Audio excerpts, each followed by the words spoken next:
Welcome to the Embodiment podcast. This show is for you if you see the body as more than a brain taxi. It's for people interested in coming home to the body as a holistic aspect of who we are and how we live. Episodes contain practical tips, exercises you can take away, and interviews with specialists from around the world. I'm your host for today, Mark Walsh. So on the podcast today, Silas Hörler. So Silas is the founder of Integral Bodywork. Really interesting kind of system. I've been looking at his stuff on his YouTube channel.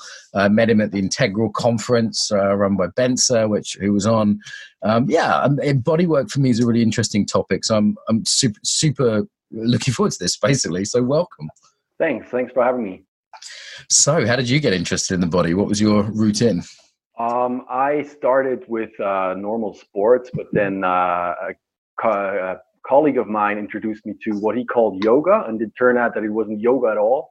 It just made me interested. And so he actually showed me what I would call integral bodywork, which was something that he made up, so to speak. And it really got me hooked because of the emotional impact of the work. Okay, well, I'm sure in terms of helping people place the crazy Euro accent then. So where are you now? Where are you from? Just give us a little bit of the sort of geography here. Sure. Yeah, I'm in Basel, Switzerland, and the crazy accent is actually how Swiss people try to pronounce English as best they can. I'm born and raised here, but I've spent some time in the US, in New Zealand, so there's a little bit of influence in my accent there. You've been around a bit. Culture is kind of one of the topics really we talk about a lot. And it looks like your website's in German, right? So you're a Swiss German speaker? Yeah. Okay, so were you straight into the bodywork then? You kind of got interested in this and eventually kind of founded your own approach? Yeah, absolutely. So what integral bodywork is, as my teacher showed it to me, is really just a system to get kind of like all of these different techniques, because there's a whole jungle out there, together into a meaningful approach. And so you know what to use when. Yes. And for me, that in the beginning, it was just really tough, hardcore bioenergetics, because I was so like stuck in my body and there was nothing emotional in me. So I really just had to kind of like work on my gross body. And that's what got me hooked. You know what? Let's take a step back, because listeners come from all kinds of background. Like even body work, to some people, that's like car mechanics, you know, like that's like bashing out. And to other people, it's massage. It's like just something you do. Like I get a massage, it's pleasant. So like, could you define the field and then I'm absolutely, by the way, this is my main learning for next year is body work. So I'm genuinely fascinated here. So like let's define the term and then lay out some of the field before we go to your particular approach. Okay, I'll try, because this is hard for me, because the differences between bodywork and embodiment I'm not absolutely certain about. Embodiment is a term that I first heard I think last year actually. Okay. So bodywork to me, or how we use the term here, is just a broad approach to the body, and it encompasses everything that is actively used. So massage is kind of on the edge of body work, but it's more like yoga, tai chi, qigong, bioenergetics, as I said, but also sports and for particularly resistance training, stuff like that. So that's body work. Got it. Integral body work is like the framework that we use to get order into this mess. Yes, because there's so many different schools, and let's lay some of those out before we get to the integral approach. So I mean, for me, body work is usually, as I would define it, it's kind of hands-on work of the embodiment field. So, but some people would say like yoga or weight training could be body work. So it depends on your sort of definition, rather than say, I don't know, meditation, embodied meditation, which would be part of the embodiment field, or dance, which would be part of the embodiment field, but we're not kind of actually trying to work on the body in a particular way to get a particular outcome necessarily. Yeah. So I'd say bodywork's one of the main categories of the embodiment field. That makes sense. Yeah, I'd say they overlap greatly. So it's hard to draw a clear border, because from my viewpoint, meditation is also body work in the sense of work with the causal body. Okay, so you'd be defining body work almost as generally as I'd probably define embodiment. That's fine. It's different. There's no part of what we're doing at the moment is just trying to get some of the terms out there. Yeah, I know. With India today, and she was at the conference. She was like, "I didn't realize I've been doing embodiment for 20 years. You know, I didn't know that." I think embodiment's a great word because it's an umbrella term, and like people can like be dancers or hands-on body workers. Let's use that term then, hands-on body work. You know, to differentiate it from say movement practices or solo practices like qigong. Yeah, and I feel like embodiment's this great umbrella term, and what I'm trying to do as sort of my life's work is understand something of the breadth of that and make some sense of the breadth of that. And it sounds like you've been doing that with the body work part of that particularly. Yeah, exactly. We come from a place where most people that join us, or also are the people that are teachers in our organization right now, they all come from a place of personal suffering, I'd say, in a normal kind of way, but you know, where you just want more from your life. You're unhappy, or your life is meager, and you just want more. And so that's where we start with a kind of no bullshit approach. So you just take what works. And that can be it doesn't really matter what it is. It can come from yoga, or it can come from Pilates or whatever. So you just, and you kind of get away from the technique per se. You just use the exercise. And so that's what the core of integral body work would be. Great. Clear enough? Yeah. So let's lay out some of because there's so much out there, isn't there? Like I've been looking at various kinds of body work I want to learn. And there's, you know, everything from sort of Feldenkrais hands-on to the, maybe you could say what bioenergetics is, because that's been pretty influential. And I see it making a resurgence, weirdly, in the sort of men's work and pickup community. That's making a resurgence right now. No way. Yeah. I didn't know that. The famous American YouTuber called Elliot Hulse. He's like, yo, Elliot, like macho weightlifting guy. Seems like a cool guy. Actually, I like him, but he's really young. And he's been teaching it to people now. And the pickup guys are using it. And so it's like all these weird things. And some of them are very sensitive, like craniosacral, and others are like elbows in your spine. Like some of them are not even touching you. Like there's so much variety. So maybe you could help us map some of the wide variety that's out there. Yeah. So what I first introduce, also what I talk about in my book, is that that we have different bodies, that we have bodies that range from the very coarse, very gross, like we have muscles and bones, and then we have what I call the emotional physical body border. So you have the physical body that interacts with your emotional states, and the very basic emotions stem from there, like anger, for example, is a good example. You can always get angry by doing something physical. It's very, very simple. Whereas the higher emotions are more in the subtle part of your body, and there's a whole range of techniques for each part of this spectrum. So you start out with cardio and sports, which is just working the body, working the muscles, and you end up with Tai Chi, for example, which is you're barely moving anymore, but you're working with the subtle body, with the subtle energies. And so I just make a spectrum of techniques where you can put in all kinds of techniques that you have yourself. Yeah. And make it work. This is a conversation I've been having with people for the last 20 years in Aikido and other films about whether there's such a thing as subtle bodies or not, whether that's just a subjective sense, which, you know, in integral terms, I wonder if people are putting it in the wrong quadrant. There's definitely subtle sensation, but then to extrapolate from that, there must be some kind of electric magic force running through us. I think it's just fucking bullshit New Age dogma. Wow. Now we're getting into the philosophical, ontological problematics here. But there's definitely something interesting going on. So what I don't deny is that there's some really utility, or I wouldn't deny is the utility of systems like Qigong or, you know, breath work that, you know, even if people I think are a little bit fanciful in imagining what's happening, that even that imagining itself has some functionality. So absolutely, perhaps where we'd have the common ground. Yeah, and I always have to encourage students to be skeptical, because I was very skeptical at first, because if you don't feel what your teacher is saying is happening, it's very hard to believe. And if you just believe it, then you're just being stupid and naive. So I'm always saying, okay, I might say something like the energy flow in your body, blah, blah, blah, blah, blah. If you don't feel it, then just move on and stay with your physical body. That's no problem. For me, the word subtle, feel, subtle energy, it's kind of like terms that I use for what I feel, as you said. There's sensations that I cannot explain with physical means.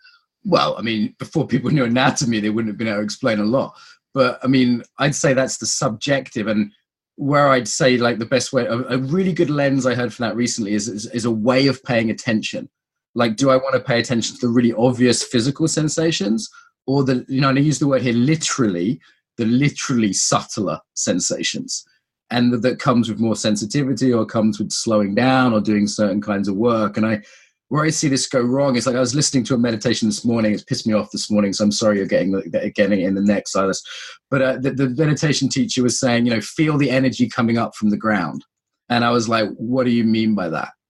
Like, do you mean feel my legs? Do you mean imagine something? Like, and this was a really respected teacher who I like a lot. But that instruction just didn't make sense to me, even as someone that's meditated for many years. Yeah. And then you kind of get stuck there. So what's bioenergetics? Let's start there, because that was the original 60s kind of screaming and shouting kind of shit. Like, yeah, and I absolutely love it. I can't say that I am certain on the lineage and on the how they use it today and what the modern schools are, but the basic ideas and how we applied them are just so powerful. You can imagine me at, I'd say 18, 19. I had no contact with my anger. It was impossible to me. I didn't even know that I had it. I was just like, yeah, you know, anger, that causes all these problems in the world.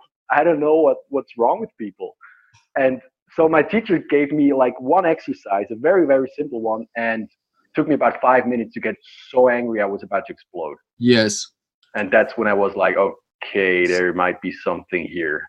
So bioenergetics kind of, so there was Reich, student Freud, and the Neo-Reichians, famous names in this field. Who am I thinking of? Begins with L.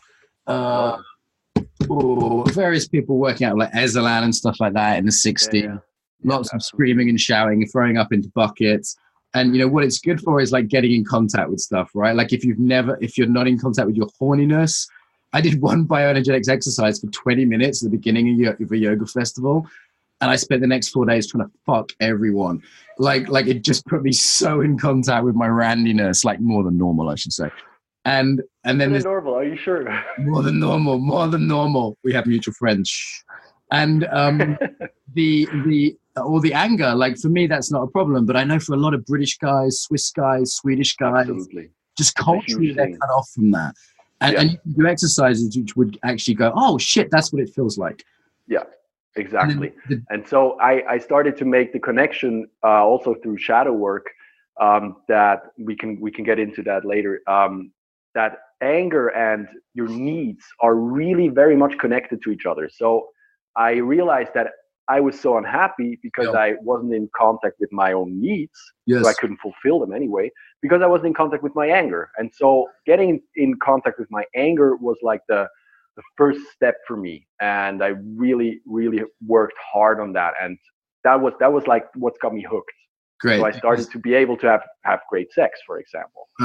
So it might not seem obvious why anger is a good thing, but anger shows you what you care about, like passionate caring, or sadness shows you what you've lost, and that shows you what you care about, because you wouldn't be sad if you didn't care about it. And happiness shows you where you're winning and what winning is to you according to your values, right? Because it's all of those things are putting you in contact with your values and what you care about. Yeah, absolutely. And anger for me is like when everybody would be able to feel all of their anger, I'd say half of our problems would be gone. Wow, so you're really putting a lot of stress on anger. I mean, I wonder if that's a cultural piece there, but I'm not sure if the average Russian would agree with that, you know, or the average, just the Arabic world, you know, like plenty of anger there. I'm not sure that's necessarily the one they want to be in contact with. For me, for me, fear has been big. Like, I'm kind of like, I'm not fucking vulnerable. I'm not scared of anything. And like being in contact with fear, like I've been on airplanes recently and I was like, oh, I'm scared. Like, oh, I could die here. Oh, I'm a little bit anxious. I'm in a metal tube taking off. And just being really in contact with that fear has been hell of a helpful to me.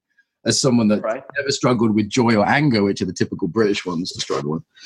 Really? Yeah. British people can't be too happy and they can't be angry. They're the big one. You only see, if you see the football hooligans, that's the opposite. That's the sort of bursting out of that, because it's normally repressed. Yeah, we have those here too. So they're kind of the exception. So you get in contact with the emotions. And what I struggled with some of these like old school bodywork theories is they seemed very cathartic. And I saw a lot of people just get addicted to the anger, practice the anger. And I'm not talking about that initial getting in touch with it, which I agree with you is important. But there seemed to be a trap there because it was like an adrenal high. You know, you do the breathing and you scream and you feel kind of, it's like a release. Yeah. You need to do it again. Yeah, exactly. You know what I mean? And that's where you need a very, very good teacher. You need a teacher who is able to see that in you and say, okay, last time you did this and it was the right thing to do. Now it's not the right thing to do. You're just acting out. Now you need to stay with the emotion. And so to be able to bring this emotion into relationships, for example, because otherwise you're just getting out in your class, and then you come home to your girlfriend and you're like the wimp again. Yeah, it's also a premature ejaculation, isn't it? When there's like, okay, what am I actually angry about here? What needs to be said? Maybe I need to hold a boundary that's being crossed. Like there's an important behavioral piece that comes from feeling it rather than just blurting it all over, you know, your own face. So it's there's a cum shot analogy there. There we go. We're on dark territory already. I apologize to all the listeners who are used to more polite podcasts. So, who's the best then? Make a good Howard Stern, actually. I'm just coming out of the conference where I had to be really well behaved for 3 weeks. You're probably going to get the slightly naughtier version of me today. That's all right. So I think you can handle it. So who are the best? You said you need a good teacher. Who are the best teachers out there in this whole bodywork field, other than yourself? Other than myself? Wow, that's a tough one. Who's good? Who would you study with? Let's say you had a girlfriend and she was like, I can't study with you because you're my boyfriend. Who should I go study with? I would love to have been able to study with Alexander Lowen. Yes. He must have been like a genius. he wasn't that good with words. Whenever I read his books and try to get the system of bioenergetics, it's just a mess to me. But he must have had such a great intuition. Whom I also like is what's his name again? I have his book here. Francis, you know, they get the Qigong guy. Oh, BK Francis. I met him in the sauna once. In the sauna? Yeah, he was at the sauna at the Hilton. I bumped into him. He's got like a big belly, right? Yeah. Yeah, he was doing that, and I was like, "You're fucking BK Francis, no way!" Like a total fanboy. He was in the sauna. Yeah. I asked him if he'd throw me into the swimming pool, but he said he'd have to charge me £10,000. So I didn't go through it. That's not worth it. I wanted to feel it, but I've heard he's the real deal. I heard he's the real shit. Yeah. Yeah, I heard so too. That's why I would love to work with him. Yeah. And any other schools? Like I find Feldenkrais fantastic on the more, if bioenergetics is like the push through full on end, like on the subtler end, I'm really drawn to Feldenkrais and craniosacral. Craniosacral, okay. Like I feel like you're coming from the yang perspective of like screaming and shouting. It's the lower end of the spectrum, really. Right. So the most, and then someone like BK Francis is the most subtle end. Yeah. And I feel like there's a middle piece which is like yin but physical.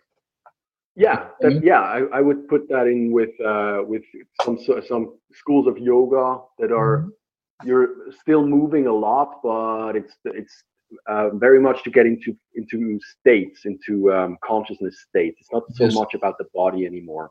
Yes. So that would be like the middle. But I agree that Qigong is probably at the very far subtle end, and then you get into meditation actually, where you don't move anymore.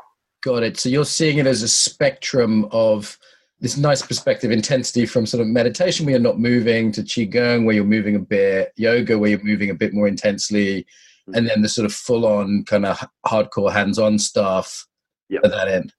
Which is still about the emotions. So bioenergetics, you don't do for your body as a first priority. You do it to get emotionally free. And then when you go lower in the spectrum, you go to cardio resistance training. You just do it to get fit and to be healthy. Yes. So this is an interesting question, isn't it, for listeners? Like, what's being served by the inverted commas bodywork? Is it a fitness practice? Like, am I just trying to work out some kinks in my stiff neck by doing a nice little Feldenkrais neck thing, or, getting a massage? Or am I working with my emotional sense or my being? Like, I've got something in my neck about how I hold things too tightly and I've been bearing too much load, like as an individual, at that point, it's really somatic. I think we can talk about body, somatic, and embodied in this way, like body, physical, somatic, mindful, and embodied meaning relating to body work for the person, as opposed to like, oh yeah, I did a Sam Alexander technique and now I can speak more clearly, but it's not really relating to me as an individual. You know what I mean? Make you authentic, yes. Yeah. Yeah, I agree with that. So tell me about Feldenkrais. I have actually never tried that. Oh, I mean, there's the awareness through movement classes, which I find are just the best way better than yoga in terms of opening up freedom of movement within the body. Yeah. And then there's a hands-on one-to-one version, which is very subtle. It's more like someone helping you educate yourself about how your body actually works. Like, just to give a concrete example, it might be making you realize you have articulations in the chest and you don't just have to move from the waist to the neck. And they'll do that through very gentle movements. It tends to be more aimed at the physical side.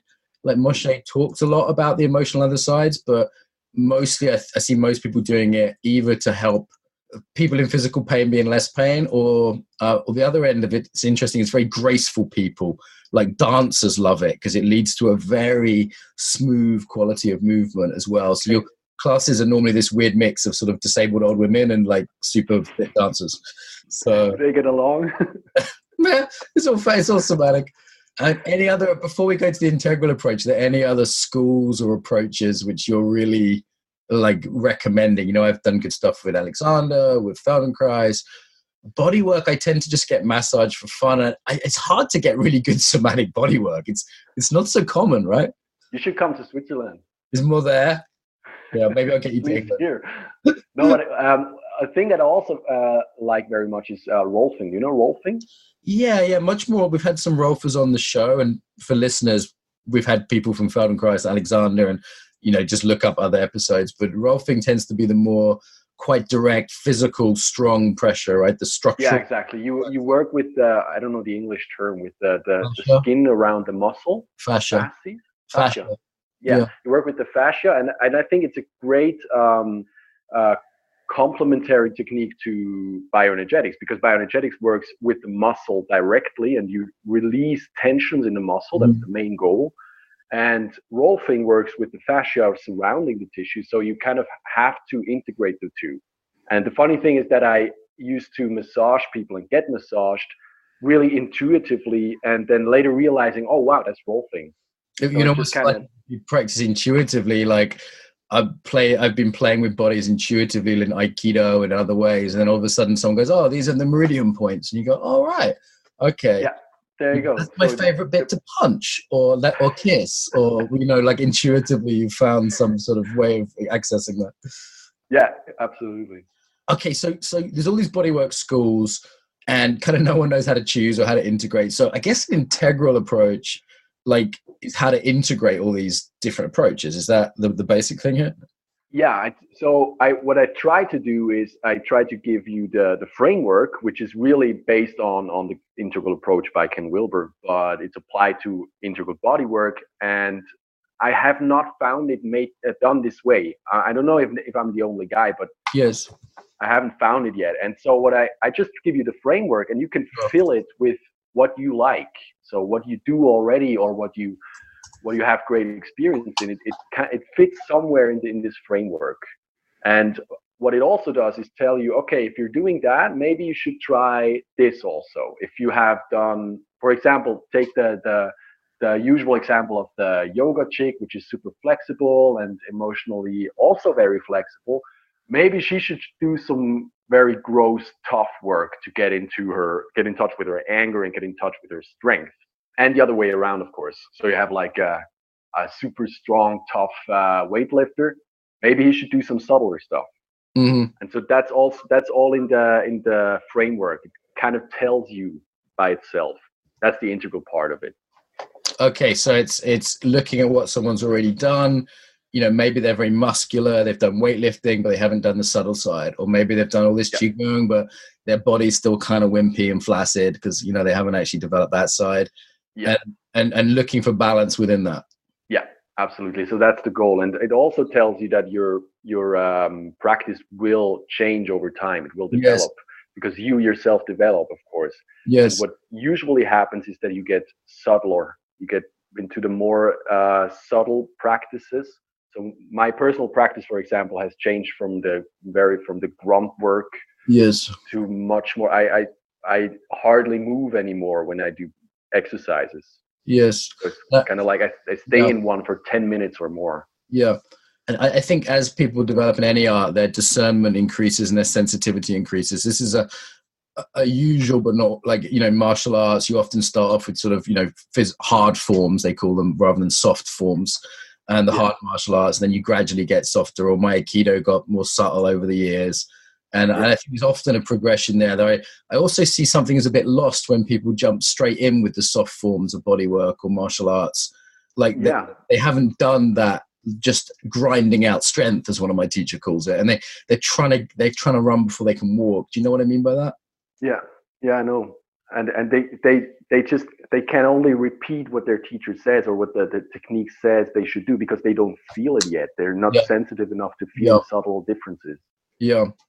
Okay. And the other piece I've seen you involved with is shadow work. So if we, for those listeners who don't know what the integral model is, look up the episodes with Bence or with Keith Martin Smith. We've had we'll have Ken Wilber on here actually eventually as well from the conference. But I mean, there's this model of everything talks about various aspects. So one of them is the body, different types of body, as you've been talking about. But another one is shadow. And as I understand it, that's pretty key to what you do as well. That's plays a huge part, yeah. So what's shadow and how do we work with it through the body? So shadow is it's very quickly defined by it's the part of yourself that is not conscious. So you've suppressed this part somewhere in your life, and it's still there and it's still working, but you don't see it or feel it. It just kind of sabotages you wherever you go. That's the basic definition of shadow, and you really want to shed light onto it, so to speak. And doing that and making the connection with body work, I think that's what my approach is mostly about. Great. So let's give a concrete example. So I've heard shadow defined as that which we repress and deny and sometimes project, Jungian term. And the normal outcome of this is I'm either disproportionately triggered or I fall in love with the golden shadow. I had a big man crush on the Dalai Lama for years, and I realized it was a sort of kindness shadow that I was disowning. So shadow makes so much sense. Yeah, fuck off. So shadow can be kind of good stuff as well, or it's like, oh, I'm triggered by that person. Yeah. I'm fairly yang, and I tend to trigger people that have repressed their yang side. Yeah. Or people that need to grow a set of balls is the other way of saying that. So those people get triggered by me, and I might be being an asshole, but on top of my assholeness, they're adding a sort of special value offer of being triggered where they get extra triggered, and everyone else is like, hey man, calm down, Mark's not that bad. Yeah. So you're a very good example for a screen to project stuff on, because me and Trump, baby, money, sex, and power. Love it. We're like, they're the three hippie favorites. I'm like the good Trump. We love it. So like the people project on appropriate targets of things they repress. Yep. So if someone happens to embody lots of things that are normally repressed, you tend to be attacked a lot for what you are. And that's also our experience here. Yeah. Well, the freer you get, the more people have a problem with you. Okay, let's talk more about that, because this is my fucking life. So it could just be I'm an arsehole. So we have to separate these two out.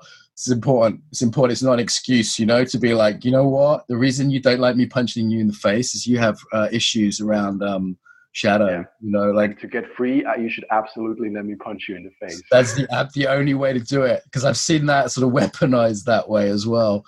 But but certain personalities tend to get it more right if they are embodying something which is culturally not normal. So in Britain, it's not normal to be direct, and I'm kind of rude. So it's like there's a way in which I'm going to get more. And some of my smarter students will say, "You annoy me. That's why I want to train with you."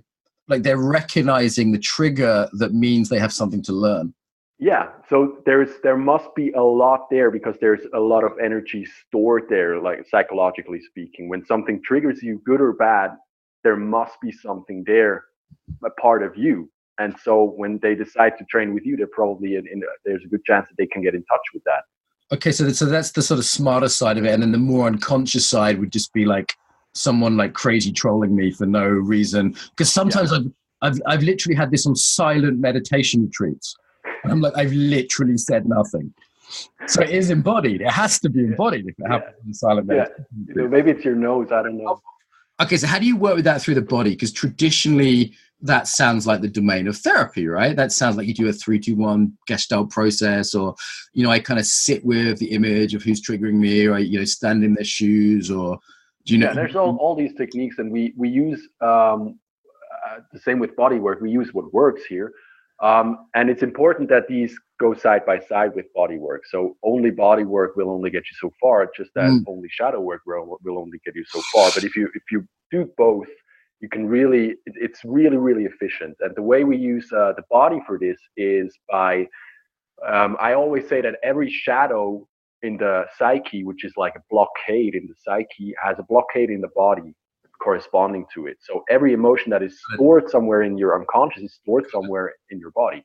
And if you work on that specifically, for example, this is how I got into touch with my anger, because it was stored in my muscles, in my muscle tensions. And by releasing the tensions, I released the anger subsequently. And I still had to work a lot on being able to shout at people, particularly my girlfriend, who made it very easy.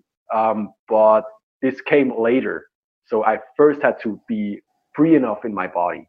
Yes. Okay. So this is a sort of Reichian idea of armoring, right? That chronic tension cuts off, or there's a sort of more esoteric idea of like blocks at different chakras or different energy meridians. And, it does seem to be the case that, like, I don't want to take this too far, but it does seem to be the case that when people have had emotional issues, there's different kind of body tensions. And I think different schools map that differently. And some will make it much more, okay, if you have wrinkles around your eyes and tight eyes, that means this. And others are much more kind of free in the interpretation. Yeah, you can. I think that's what made Lowen so interesting. He was really able to look at someone and give him an exercise, and then tell them about their personality, and it was so accurate. It's scary. The body reading stuff, yeah. And I know people who say body, like Don Hanlon Johnson, one of the absolute masters in this field of embodiment, says it's complete nonsense. And other people say they absolutely stand by 100%. And I kind of feel like I'm in the middle, because there's a lot of sort of cold stuff going on with that. But there does seem to be some patterns. Like I see someone with a really tense jaw, and I go, okay, they're not saying something. Or I see someone who's tense around the chest. The average East European man has got this armoring band around the deltoids and the pectorals, and I go, okay, maybe they're not really in touch with their heart and how they can express their tenderness. I think there's always some grains of truth in that. And then I would also say that I'm in the middle, but you have to be very good to tell this. Yes. So it's not like you can read it in a book. And there can be arrogance to it as well, like Silas, I see your tension there. That's such a introvert thing, or whatever.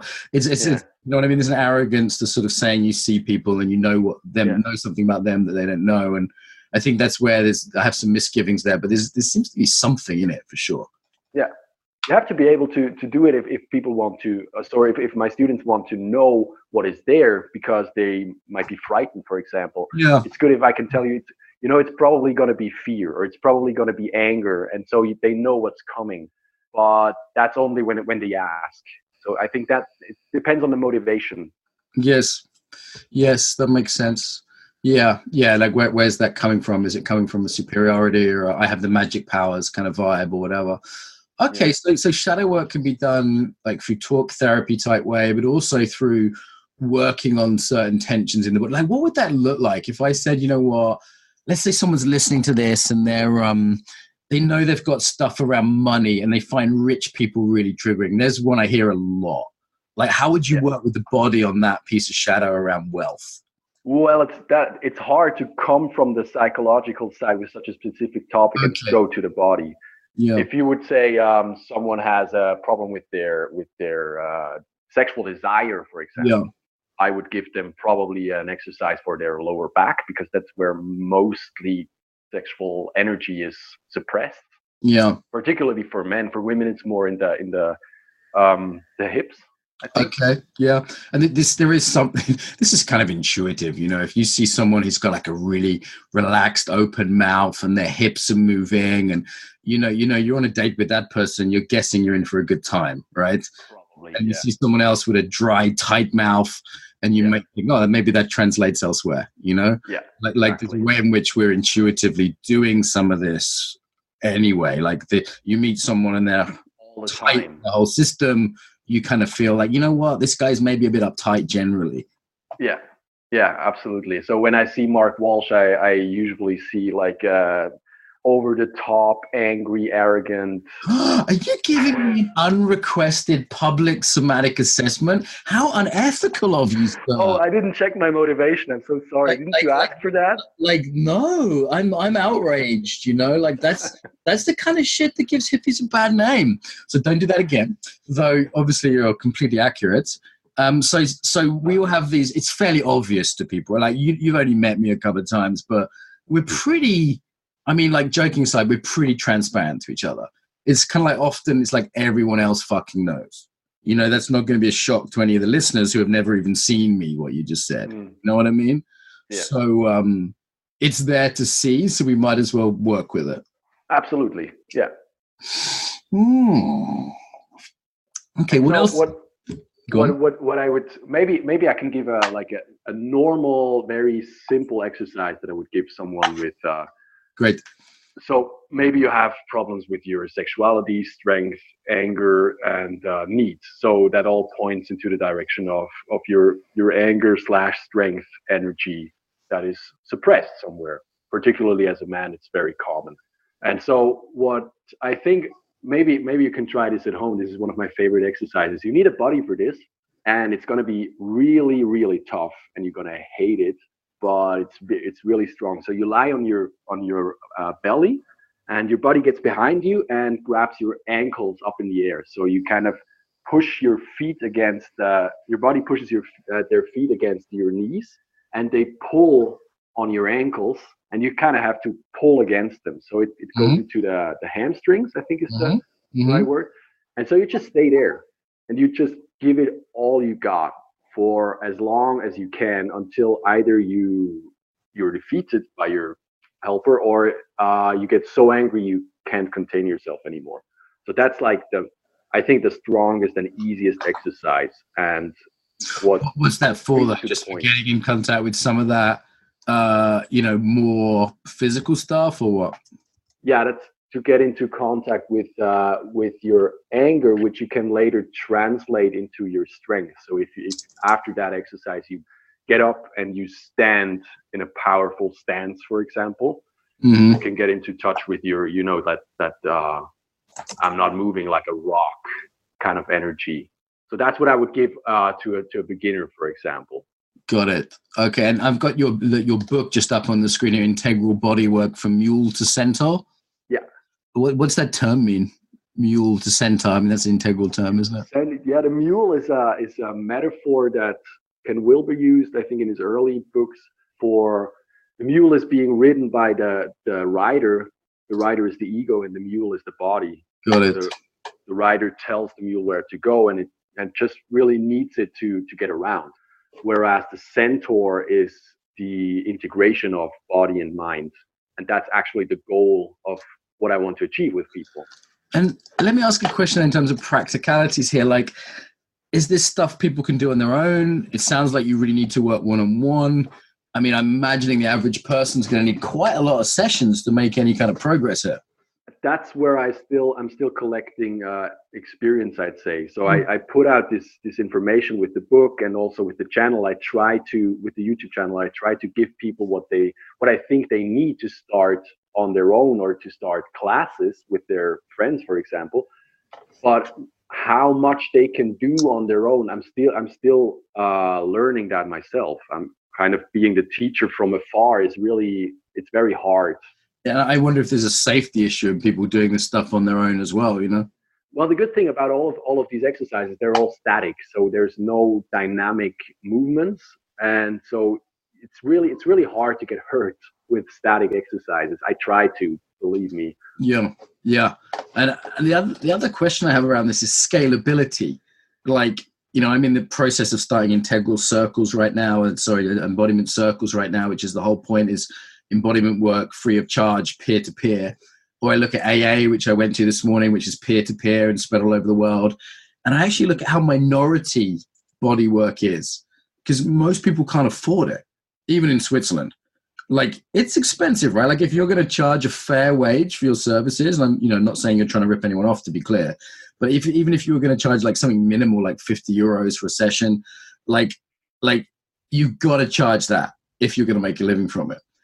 So it's only ever going to be accessible, like body work, by a very small percentage of people. So what do we do about that? Well, for example, we would make a YouTube channel. So that was kind of the part of the idea behind that, to make it available to a whole bunch of people free of charge. And also, this is kind of like the ideological part behind what we do, is money is never an issue. So if you come to a class and you say, look, I really want to do this class, but I can't afford it, it cannot be an issue. So that's kind of our policy. Yeah, that's my basic stance on like online courses and shorter courses, but I find I struggle to maintain that with longer courses that have like £50,000 worth of expenses. Like our biggest course, EFC. It's just like, there's just no way I can do that and not really like risk my own rent. Because this has got to be a certain number of people and to take a certain number of places. Yeah, so I'm just in this inquiry. It seems like body work and shadow work are the hardest things to scale. Like yoga scales pretty well. Meditation scales great. Martial arts, not as good as yoga, but still pretty good. Yep. But one-to-one therapy or body work is the hardest thing to scale. Yeah, because you need very, very good experienced teachers, and we have to make those first. Yeah. Yeah, and I think that's what the great exercise for us is right now. So we are working hard on making great teachers, both for shadow work and body work, because I think that's one of the most important things that we can do right now. You say we, this is the organization you're heading, or? Yeah, this is the organization. It's a cooperative in Switzerland that is called Integral Switzerland. And we organize these different kinds of offers in ILP, in Integral Life Practice. And in terms of the trainings you're doing, so you're doing this is, you can put a plug in here for your courses as well. We're near the end. So is it like a training course you do, like a year-long course, or like what does it take to train a body worker? Is it 1 year, many years? What's really necessary? It's usually many years, but after some point, what my experience is, they need me, or they need a teacher only sporadically. So they can work well on their own or with each other, peer-to-peer, and only sporadically need like an input. And this is what my experience for myself was as well. So the last input I got was, I think, a year ago, and it changed my practice, like put it on its head. But you only need that very, very few times anymore. Who's your teacher? He's called Andreas Renz. No, he's in the States or Europe, or? No, he's here in Switzerland. He's not that famous, though. I think he makes a point of that. Yeah, some people like to keep it on the quiet, don't they? And it's a thing.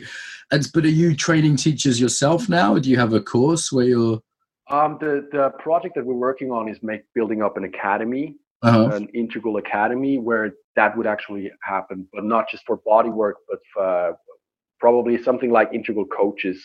So they would be able to work with body, with mind, with shadow, and with spirit. Yeah, I've been thinking it's something we're kind of missing from EFC, and sometimes Paul Linden or Rachel Blackman and my colleagues, they'll do bits of body work with people, but it's not yet fully integrated into. We're very good with practices, we're good with meditation, we're good with tools they can use, standing up with corporates and things. But in terms of like the actual more hands-on work, that's really my dream, to develop a sense of that, or, to bring people in who can do that. Because it feels like sometimes you need to actually get on someone's body. Do you know what I mean?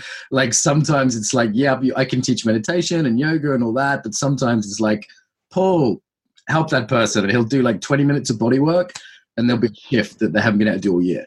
Yeah, it has to be an integral part of it. Okay, so in terms of what's alive for you right now, is there a particular kind of learning edge for you, Silas, or What's hot for you right now? What? Sorry, what was the What's your leading edge right now? What's most alive for you at the moment in this work? I think what we talked about, the scalability. Mm. So that's what I'm really working on with the book, with the channel, but also with the academy and our courses here. Get more people to a level where they can like teach more groups. So I think that's the learning edge. Yes, it's really still pretty rare.